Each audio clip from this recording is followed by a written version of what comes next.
a lot of other places, say, weather forecasts in London or New York, are, even the localized ones are a lot more accurate. And, if you think that's the case, then does it come down to technology or the environment at these places? What is it?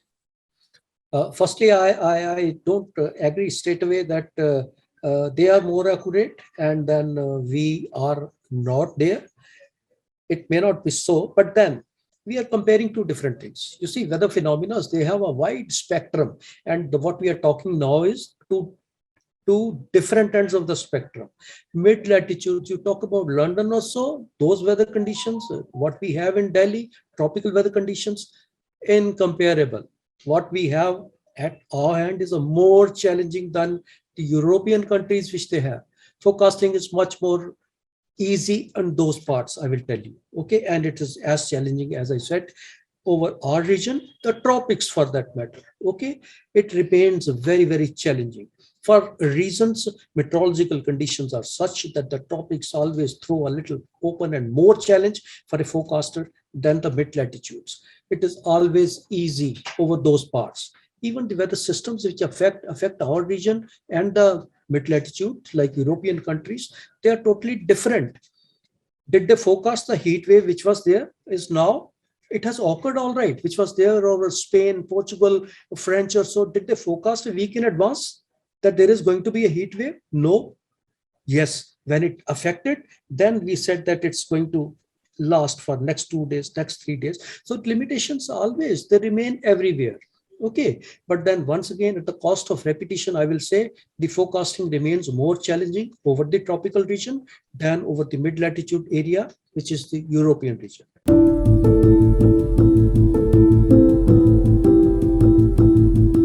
What is the margin of error when we speak about localized forecasting? Margin of error grows depending upon your forecast depends upon the platform of observations which you have, the density of network which you have, the human resources which you have put on disposal for having these forecasts. All this together will make your forecasting successful. Okay. If I do not have the observation platform, how do I forecast? If I have a good density of the radar network, there is no reason why can't I forecast good as far as the localized weather is concerned. The region which you talk about, those areas, they definitely are much better placed than our region, than our Indian region, as far as the observation platforms are concerned. Whether it's they have a very dense network of observations. Okay, and what matters most, whether you run the numerical weather models or you run any other thing or forecasting, the density of network, it matters most, which I am afraid we are not somewhere there, which those countries are.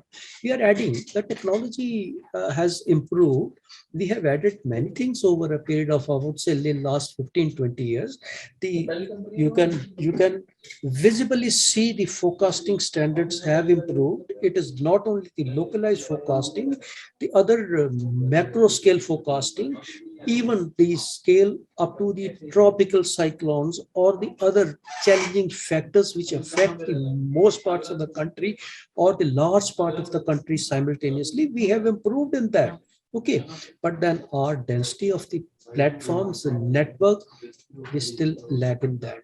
You keep finding, still the other day you have some cloudburst in some Kulu Manali area, you have some cloudburst happening in Jammu Kashmir. It was there in the Amarnath, that cave shrine which was there undetected. We couldn't do that. Why? Obviously, because we couldn't track them. We didn't find sufficient number of platforms. It is there. The difficulty of terrain in our region is much more than we have in the other parts. Okay. For Indian region, you have a 7,000 kilometer long coastline. You have mountains, you have valleys, you have forest, you have sea, all type of terrain which you can imagine you have in our region, Indian region.